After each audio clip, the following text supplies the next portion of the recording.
안녕하세요. 반갑습니다. 허재삼 작가입니다. 오늘 제가 여러분들께 소개해 드릴 책은요. 임형택 작가님이 지은 나는 왜 자꾸 화가 날까라는 제목의 책입니다. 먼저 작가 소개를 해 드리겠습니다.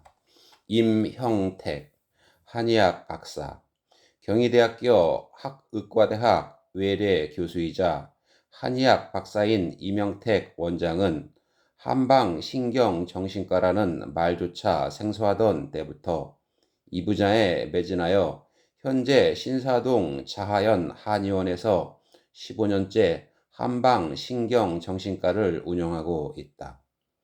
MBN, 엄지회 제왕을 비롯한 각종 방송에 출연하여 현대인이 직면한 마음의 병에 대해 알리고 있으며 블로그 소심해도 괜찮아에서 그의 진솔하고 따뜻한 진료 이야기와 마음의 건강을 지키는 방법을 만날 수 있다.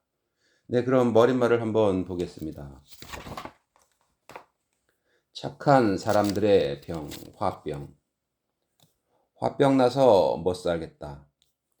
자식 걱정에, 남편 속썩임에 속 편할 날 없는 우리 어머니들에게서 권력과 이득에만 눈먼 정치인들과 어려워지는 경제에 관한 뉴스를 접하면서 우리는 늘 이런 말을 하고 듣습니다. 화병은 원래 동의보감에는 없는 말입니다. 조선 왕조실록에 보면 임진왜란시 선조가 말하길 내 병은 마음에서 얻은 것으로 마음이 답답하고 목이 막혀 국사를 보기 힘들다라고 했는데 이것이 첫 기록이라고 할 수 있습니다. 주로 백성들 사이에 많이 쓰였던 개념이라고 할 수 있지요. 미국 정신의학 편람에 보면 한국의 문화 관련 증후군, 즉 한국인의 병이라고 올라 있을 만큼 화병은 한이 많은 우리 민족의 대표적인 마음의 병입니다. 이런 민족 차원의 병은 우리나라에만 있는 것은 아닙니다. 서로 눈이 마주치는 것을 어려워하고 쉽게 가까워지지 못하는 일본 사람들은 대인 공포증이 대표적인 병입니다. 정신장애에 대한 인식이 아직 매우 안 좋은 중국 사람들은 마음의 병을 숨기고 감추려고 줄곧 신경쇠약이라고 둘러대곤 해서 신경쇠약이 가장 많다고 합니다. 재미있는 이야기입니다. 우리나라에서는 1970년대부터 화병을 연구하기 시작했습니다. 한국인을 가장 많이 힘들게 해온 화병은 정확히 어떤 증상을 말하고 도대체 왜 나타나는 걸까요? 화병의 가장 큰 특징은 착한 사람들의 병이라는 사실입니다.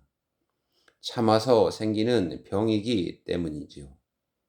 성질이 더럽고 못된 사람들은 그때그때 분출해 버리기 때문에 화병에 잘 걸리지 않습니다. 그래서 분하고 억울한 마음을 속에 쌓아두고 참아서 생기는 착하고 약한 사람들의 병을 화병이라고 합니다. 재미있는 건 나 화병이야 라고 말하는 사람들의 30%만 진짜 화병을 가지고 있다는 사실입니다. 급성 스트레스 장애나 우울증의 증상과 일부 비슷해서 착각할 수 있기 때문이죠. 화가 나고 가슴이 답답하면 다 화병이라고 생각하기 쉽지만 사실 화병에는 반드시 나타나는 핵심 증상들이 따로 있습니다. 아플 때 본인이 아픈 줄 모른다면 수많은 치료법과 명의가 있다 한들 아무 소용이 없기 때문입니다. 이 책에서는 이러한 화병을 증상과 다스리는 방법에 대해 자세히 소개하고 몸과 마음을 하나로 보는 한의학적 접근을 통해 힘들고 지친 현대인들에게 화병에 대한 새로운 시각을 제시하고자 합니다. 마음의 응어리를 풀 데가 없어 방황하는 사람들, 열받고 스트레스 받는 상처투성이의 현대인들이라면 더 이상 자신의 맺힌 감정을 꾹꾹 눌러 참지만 말고 마음을 다스리는 훈련을 통해 화병으로부터 자신을 지켜낼 필요가 있을 것입니다. 화병은 바로 마음의 병이기 때문입니다. 화는 참는 것이 아니라 건강하게 표출해야 하는 것입니다. 참는 것이 능사가 아니라는 뜻이죠. 모름지기 보낼 건 보내야 올 게 옵니다. 지나간 시간이나 일을 붙잡지 못해 안달하는 것은 자신만 더 힘들고 괴롭게 할 뿐입니다. 이것을 제대로 해내지 못하면 소극적인 의미는 나 때문에의 자기 학대성 우울증에 걸리기 쉽고, 적극적인 양이는 너 때문에의 책임 전가 우라병에 걸리기 쉽습니다. 병은 몸의 균형이 깨져서 오는 것이기에 마음이 힘들 때는 몸부터 잘 추스르는 것이 중요합니다. 스스로 화를 다스리고 마음을 다스리는 것은 절대 쉬운 일이 아닙니다. 그 어려운 일을 해낼 수 있을 만큼의 에너지가 충분히 있어야만 가능합니다. 그래서 정신적인 치료를 하기에 앞서 몸을 먼저 건강하게 만들어야 합니다. 몸의 균형은 마음이 고요함을 잃을 때 깨집니다. 몸보다는 마음의 평안을 구하는 것이 먼저이고, 그러자면 응어리나 한이 쌓이지 않도록 그때그때 해소하는 것이 병을 예방하는 지름길입니다. 병 중에서도 상병이 바로 마음의 병이라는 말이 있습니다. 눈을 감고 자신의 마음을 응시해 보세요. 그런 다음 이 책과 함께 미워하는 마음, 시기하는 마음, 질투하는 마음 등 나를 화나게 하는 모든 마음을 현명하게 표출하고 다스리는 법을 배울 수 있길 바랍니다. 네, 그럼 목차를 한번 들어가 보겠습니다. 제1장 화란 무엇인가? 제2장 화병의 증상과 진행 과정. 제3장 화병 누가 잘 걸리나? 제4장 화병을 다스리는 법. 제5장 화를 다스리는 정신빵요법. 제6장 화병에 좋은 민간요법. 제7장 내가 만난 화병 환자들. 네, 그럼 본문으로 한번 들어가 보겠습니다. 방울뱀은 화가 나면 제 몸을 문다. 조선 효종 때의 문신 조경이 쓴 용조 유교에는 학을 묻고서라는 흥미로운 글이 실려 있습니다. 애지중지 키우던 두루미, 즉 백학 두 마리 중 하나가 죽은 뒤에 쓴 글이죠. 처음에는 두루미를 우리에 가두어 놓고 길렀는데 차츰 길이 들어 주인을 알아보기 시작하자 풀어놓고 키웠다고 합니다. 두 마리의 두루미는 서로 어울려 앞 시내에 나가 청하게 울며 놀기도 하고 산 위에 올라가 멋진 춤사위로 사람의 마음을 흘리곤 했습니다. 그런데 두루미들이 동네 논밭의 곡식을 해치면서 농민들의 원성이 높아지기 시작했고, 하는 수 없이 관리인은 두루미를 다시 우리에 가두고 말았습니다. 그런데 이게 웬일인지 갇힌 지 20일 만에 작은 두루미가 죽어버린 것입니다. 이 글에서 조경은 이렇게 탄식하고 있습니다. 비록 두루미가 오랫동안 길들여지기는 했지만 한번 우리에서 벗어났으니 그곳을 또다시 그리워했을 리 있는가. 한데도 제 뜻과는 달리 하루아침에 다시 붙들려 들어앉아서 마음대로 날지도 못하고 줄임배도 채우지 못했을 것이며, 한번 비상의 자유를 맛본 두루미는 답답한 우리 속의 생활을 견디지 못하고 우라병이 생겼던 것이 아닐까요? 조경은 작은 두루미가 굶고 목말라서 죽었을 것이라고 썼지만 녀석은 어쩌면 제 성질을 못 이겨 자살해버린 것인지도 모릅니다. 알고 보면 화병은 사람에게만 있는 것이 아닙니다. 방울뱀이란 녀석은 성질이 어찌나 대단한지 화가 나면 제 몸을 문다고 합니다. 동물도 이와 같건을 일생 동안 온갖 경험과 고통을 헤치며 살아가야 할 사람에게 어찌 화병이 생기지 않을까요? 억울하고 원통한 일을 당하고서 그분을 사귀지 못해 쌓이다 보면 화는 언젠가 독이 되어 우리 마음과 몸을 상처 입히게 되어 있습니다. 그 화가 목숨을 위협한다는 점에서 애달프게 죽음을 맞이한 두루미의 신세와 인간들의 처지가 하등 다를 것이 없을 것입니다. 삼국지에 나오는 오나라 수군도독 주유를 봅시다.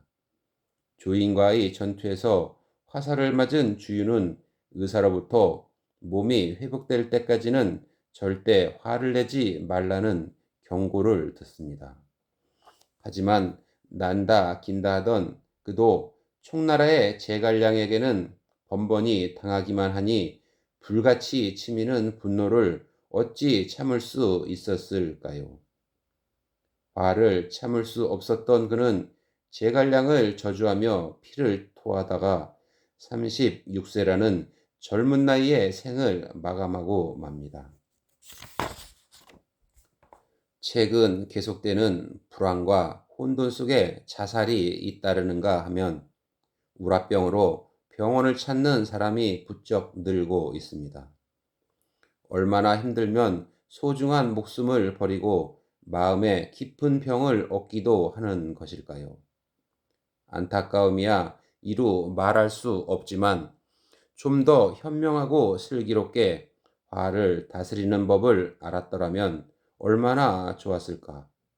그런 생각을 해보게 됩니다.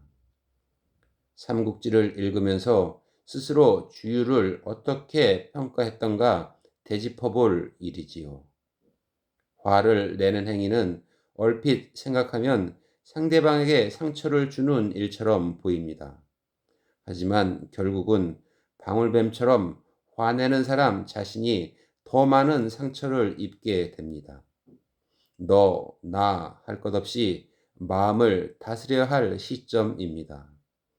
옛사람들이 마음속 불을 끄면 새 세계가 눈에 들어온다 라고 했던 말의 뜻을 곱새겨 볼 필요가 있습니다. 지혜로운 사람은 분노를 품어도 아무 때나 화를 내지 않고 늘 때를 기다립니다. 구약의 잠언에도 그런 말이 있지요. 노하기를 더디하는 자는 용사보다 낫고 자기의 마음을 다스리는 자는 성을 빼앗는 자보다 나으니라. 화를 부르는 사회.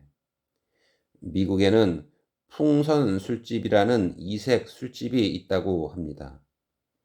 직장에서 상사로부터 또 가정에서 아내로부터 스트레스를 받으면 이 술집에 들러 풍선에 그려진 얼굴이 상사 같거나 아내 같은 풍선을 골라 산 다음 이 풍선을 확성장치를 한 파열장치에 끼우고 달려가 주먹질을 해서 터뜨리는 것이죠. 통쾌한 파열음으로 스트레스를 풀고 맥주 한 잔 들이키고 나오는 술집입니다. 당장 스트레스를 풀 곳이 없는 현대인들에게 꽤 좋은 방법이 아닌가 싶습니다. 우리나라 사람들은 자신의 감정을 표출하는데 큰 어려움을 느낍니다. 지난 역사를 돌이켜보면 이상한 일도 아니지요.